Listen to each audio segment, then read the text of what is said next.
Você conhece os principais tipos de movimentos de massa na nossa dinâmica ambiental brasileira? Se você não conhece, é o que eu vou te apresentar agora. Vem comigo logo após a vinheta.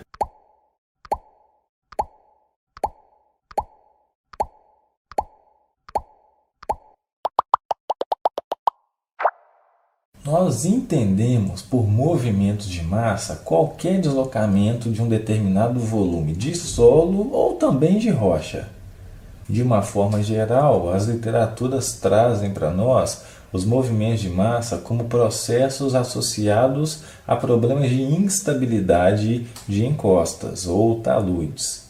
Então nós vamos ter uma desestabilização em função da perda da estabilidade, obviamente, né? E essa instabilidade vai acontecer em função da perda de resistência do nosso solo ou do nosso maciço, que pode ser constituído por solo e ou rocha. Augusto Filho, em 1992, propôs uma adequação brasileira, uma adequação da dinâmica ambiental brasileira dos movimentos de massa que foram classificados pela primeira vez pelo autor Varnes. E essas classificações da nossa dinâmica brasileira vão ser apresentadas principalmente pelos 4 tipos de movimentos abaixo, onde nós podemos citar os rastejos ou fluência, escorregamentos, quedas ou desabamentos e corridas ou fluxo. Vamos ver um por um agora.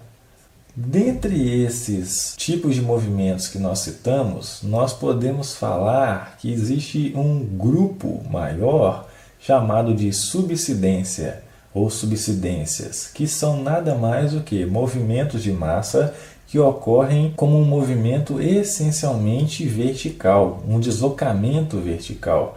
Pode ser contínuo ou instantâneo, como um colapso da superfície do terreno, certo? E esse tipo de movimento vai ser classificado como desabamento ou queda, um deslocamento finito e vertical, como recalque, aquele recalque que você estuda lá em adensamento também é considerado aqui uma subsidência, é classificado como subsidência, que vai ser produzido por um rearranjo das partículas, e o colapso por afundamento, quando você trabalha com solos colapsíveis, você está sujeito aí a encontrar essa ocorrência de subsidência por colapso. Bom, inicialmente vamos falar de desabamentos ou queda. São subsidências bruscas que acontecem geralmente em alta velocidade e vai envolver blocos rochosos, blocos de rocha ou até mesmo porções de solo mais consolidadas, onde esse bloco vai sofrer uma queda livre verticalmente, portanto, ou ao longo de um plano inclinado. E esses blocos podem ser formados originalmente pela ação do intemperismo que vai atuar nas fraturas dos maciços rochosos. A poropressão atuando nas fraturas também pode levar a essa ocorrência. Um desconfinamento lateral, perda de resistência lateral, vindos aí, ou decorrentes de alguma obra subterrânea, algum tipo de vibração, certo? E aqui nós apresentamos alguns tipos aí de desabamentos ou quedas. Na primeira foto você vê que um maciço rochoso com descontinuidades paralelas, e essas descontinuidades, ao se cruzarem com uma fratura vertical, por exemplo, ela pode formar placas ou lascas de rocha que vão simplesmente sofrer um descalçamento, certo? Ou então, em função das famílias de fraturas, em função da orientação dessas descontinuidades, pode acontecer um tombamento dessas lascas, dessas porções aí do maciço, certo? Então observa que, por exemplo, você tinha descontinuidades mergulhando para dentro do maciço e em função da inclinação desse talude, houve aqui uma movimentação, um tombamento de toda essa porção. Ok. Te apresento uma imagem, uma foto de um bloco de rocha que rolou lá de cima, dia 31/12/2009, em Angra dos Reis. Então, virada do ano, tinha um blocão desses aí caindo, ainda bem que não causou nenhum acidente, mas ele veio rolando, veio aí acompanhando a superfície do terreno, né? A superfície aqui dessa encosta, e saiu lá de cima e veio aqui para baixo, né? Teve um deslocamento finito aí na vertical. Serra das Poças é uma área também onde tenho trabalhado com alguns projetos. Fica no município de Guiricema, em Minas Gerais. Todos esses blocos que você vê aqui embaixo, eles vieram também lá de cima. Vieram rolando até serem depositados aqui por gravidade nessa parte inferior aqui do maciço. E aqui é uma estrada, ó, certo? Olha a plaquinha aqui, ó, cuidado, ó, sujeito a deslizamentos aí. Mais algumas fotos lá da Serra das Poças. Olha um bloquinho aqui, ó, doidinho para cair, ó. Se soprar ele cai, né? Quase, né? Ó, tá sujeito aqui, ó. Tá suportado, na verdade, só por alguns blocos aqui embaixo, ó. Olha só como se dá a formação de um bloco. Pelo intemperismo aí, pelas atuações físicas, químicas, a começar das descontinuidades, ó. Olha uma família aqui de fraturas, ó, na vertical, outra aqui na horizontal, e isso vai modelando aí os blocos que mais cedo ou mais tarde podem se movimentar, podem deslizar, podem ser alvos aí de quedas de bloco. Um outro movimento é o nosso colapso por afundamento, como nós falamos, vai ocorrer em função da existência de solos colapsíveis. Origina-se na remoção de uma fase sólida, líquida ou gasosa, cujas causas mais comuns são a ação erosiva de águas subterrâneas, atividades de mineração, efeito de vibração em sedimentos não consolidados, etc. O que vem a ser um solo colapsível? É aquele que sofre uma variação brusca de volume em função da lixiviação, da cimentação desse solo. Então o cimento é lavado por variação na umidade, e isso pode acontecer mesmo sem uma variação das tensões desenvolvidas nesse solo. Um terceiro tipo de subsidência, os recalques, movimentos verticais causados por variação no estado de tensões efetivas. Era uma das hipóteses de Tesague que nós estudamos lá em adensamento. Existe uma relação linear entre a variação do índice de vazios e a variação das tensões efetivas no solo. Lembra disso? E pode ser ocorrido em decorrência de sobrecargas, escavações, rebaixamento de lençol d'água, de lençol freático. Isso também pode causar bruscas variação na tensão efetiva.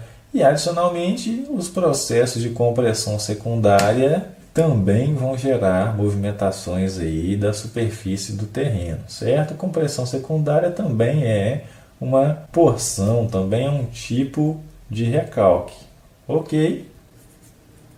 E após nós falarmos das subsidências, nós podemos citar os escoamentos. O que são escoamentos? São movimentos contínuos com ou sem superfície de deslocamento definida, não associada a uma velocidade específica. Nós vamos ter movimentos mais lentos, quase que imperceptíveis aos olhos, como os rastejos, e movimentos rápidos, como as chamadas corridas ou corridas de lama. Os rastejos são movimentos lentos e contínuos, sem uma superfície de ruptura bem definida, que podem englobar, podem abranger aí várias grandes áreas, sem que haja uma diferenciação clara entre a massa em movimento e a região estável.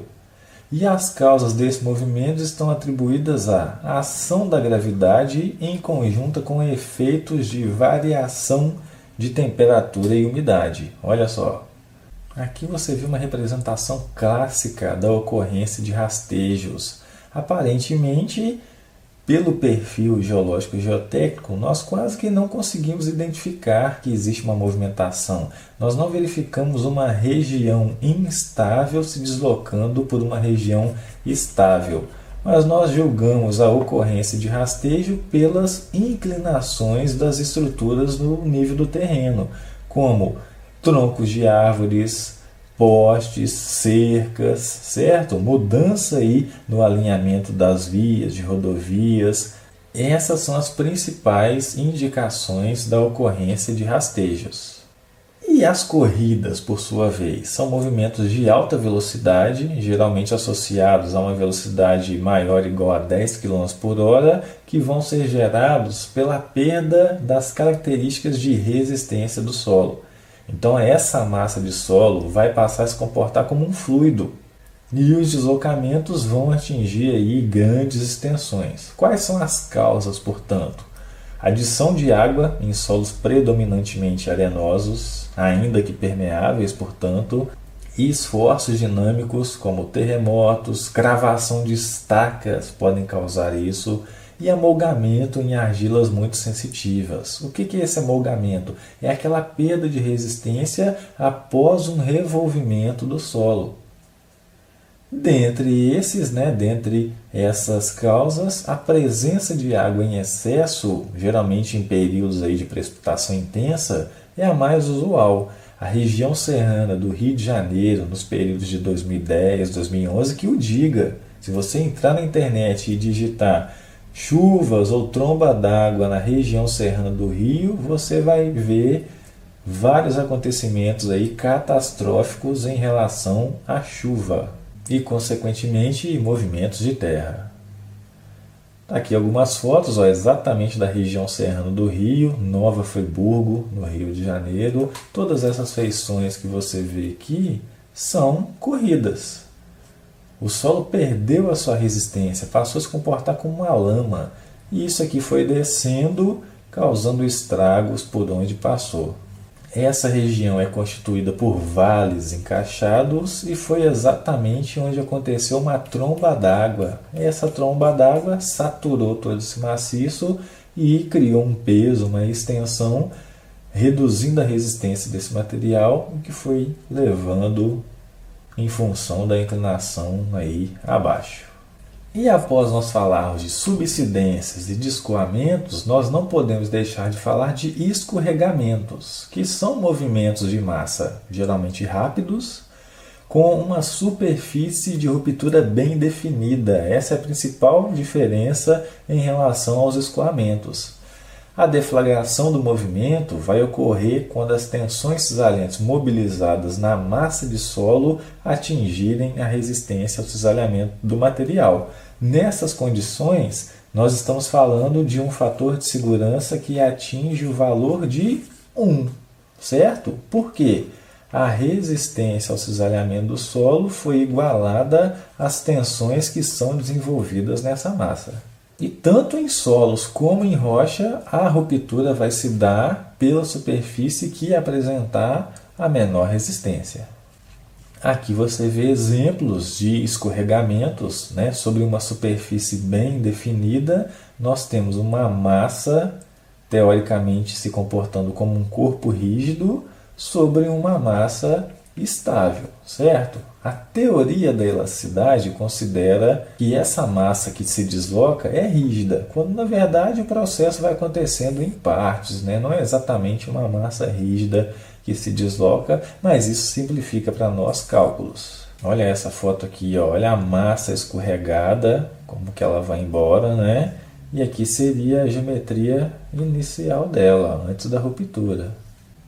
Esses escorregamentos podem ser classificados quanto à forma da superfície, e assim as superfícies de ruptura podem ser planares ou planas, circulares, que é o tipo mais comum em solos, podem se dar aí em cunha ou por uma combinação dessas formas, circular e plana, determinadas aí ou denominadas como superfícies mistas. As circulares são as que acontecem em grande parte em maciços terrosos, enquanto as planares e em cunha, assim como também rupturas aí ou movimentos em tombamento, geralmente acontecem em maciços rochosos. Vamos dar aqui um exemplo de superfícies planares, ou chamados escorregamentos ou movimentos translacionais. São caracterizados por descontinuidades, então existe uma superfície aí com diferentes resistências, certo? ou por planos de fraqueza, e ao tipo de ruptura comum em mantos de colúvio de pequena espessura sobre um embasamento rochoso. Nós temos aí uma camada de solo que vai se deslocar, vai se desprender e deslizar sobre uma superfície rochosa. Mas nada impede que esse deslocamento ou esse deslizamento, né, na forma aí de ruptura planar também aconteça ao longo de uma descontinuidade que tenha abaixo e acima rocha, sem problema nenhum. Esse deslizamento, esse escorregamento vai se dar pelo plano preferencial de fraqueza, que é uma descontinuidade. Joia! Escorregamentos em cunha vão ser dados quando os planos de fraqueza se cruzam ou quando camadas de menor resistência não são paralelas à superfície do terreno. Então aqui nós temos a formação de uma cunha, que também pode ser enxergada quando você tem planos de fraqueza ou descontinuidades que se encontram formando uma linha principal de escorregamento. Então está aqui a nossa cunha aí a se deslizar. E o tipo clássico de ruptura em solos é a ruptura circular. O maciço já é tão intemperizado, é aquele material de origem, rocha, que já foi tão intemperizado que se tornou um material homogêneo. Então olha só essa superfície de ruptura circular aqui, ó, acontecendo em um maciço terroso. Olha a representação dela aqui, ó. Certo? Ó, é o tipo de ruptura mais comum em solos e pode ocorrer também em rochas altamente alteradas. Quando a anisotropia com relação à resistência é significativa, essa superfície pode ter uma forma mais achatada, tanto para a horizontal quanto para a vertical, certo? Então você poderia ter uma superfície que fosse formando basicamente um segmento de círculo, mas em função da anisotropia, essa superfície pode ser mais achatada ou para a vertical ou para a horizontal. Joia? Ok. Mais alguns exemplos aqui, ó. Essas superfícies de rupturas circulares, então, são chamadas de superfícies rotacionais. Lembre-se disso. Esses termos rotacional e translacional vão ser importantes para nós na resolução das questões de concurso. Você vai ver concursos aí como Transpetro cobrando esses termos. E olha só, uma ruptura rotacional aqui que aconteceu em Salvador, na Bahia, ó, em 2005. Tinha drenagem, tinha uma escada hidráulica aqui, tinha retaludamento e ainda assim aconteceu essa ruptura. Olha como que esse momento que ocorre, ele gera aqui ó, uma protuberância, né, do solo no pé do talude. Olha ele aqui, ó. Olha só. E é isso que nós tínhamos para apresentar em relação a movimentos de massa.